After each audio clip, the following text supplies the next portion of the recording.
ನಮಸ್ಕಾರ ವೀಕ್ಷಕರೇ, ಈಗ ನೋಡ್ತಿರೋದು ನೀವು ಮಲ್ನಾಡ್ ಗಿಡ್ಡ ಹಸು. ಇದು ಮೈಸೂರು ರಸ್ತೆಗಳಲ್ಲಿ ಓಡಾಡ್ತಿದ್ದಾವೆ. ಇವೆಲ್ಲ ಮಲೆನಾಡಲ್ಲಿ ಇರಬೇಕಾಗಿದ್ದು ಮೈಸೂರು ರಸ್ತೆಗೆ ಯಾಕೆ ಬಂತು, ಯಾರು ಕೊಟ್ಟರು, ಕೊಟ್ಟವ್ರು ಎಂಥವ್ರು, ತಗೊಂಡವ್ರು ಎಂಥವ್ರು ಎಲ್ಲ ನಿಮಗೂ ಗೊತ್ತಿರುತ್ತೆ. ಊಹೆ ಮಾಡಿ.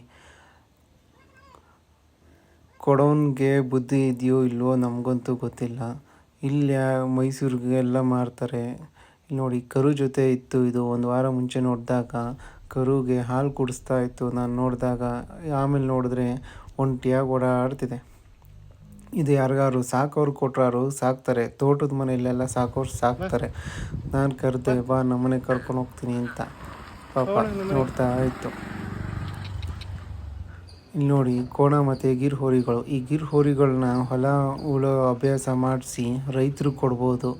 ಆದರೆ ದಯವಿಟ್ಟು ಗೋಶಾಲೆಗಳಿಗೂ ಕೊಡಬಾರ್ದು ಮತ್ತು ಇಂಥ ಕಡ್ಕರಿಗೂ ಕೊಡಬಾರ್ದು. ಇಲ್ಲಿ ನೋಡಿ, ರೋಡ್ ಕ್ರಾಸ್ ಮಾಡ್ತಿದೆ, ಅವನ ಬಂದು ಗುದ್ದಾನೆ, ಆಕ್ಸಿಡೆಂಟಾಗಿ ಸಾಯ್ತವೆ. ಇದೊಂದು ಮತ್ತು ನಾನು ಮುಂದೆ ನೋಡ್ಬೋದು ನೀವು, ರೋಡ್ ಬದಿಲೇ ಇರ್ತವೆ, ರಿಂಗ್ ರೋಡ್ ಹತ್ರನೇ ಇರ್ತವೆ. ಮತ್ತು ಯಾವುದಾದ್ರು ವೆಹಿಕಲ್ಗಳ್ಗೆ ಆಕ್ಸಿಡೆಂಟ್ ಆಗುತ್ತೆ, ವೆಹಿಕಲು ಡ್ಯಾಮೇಜು.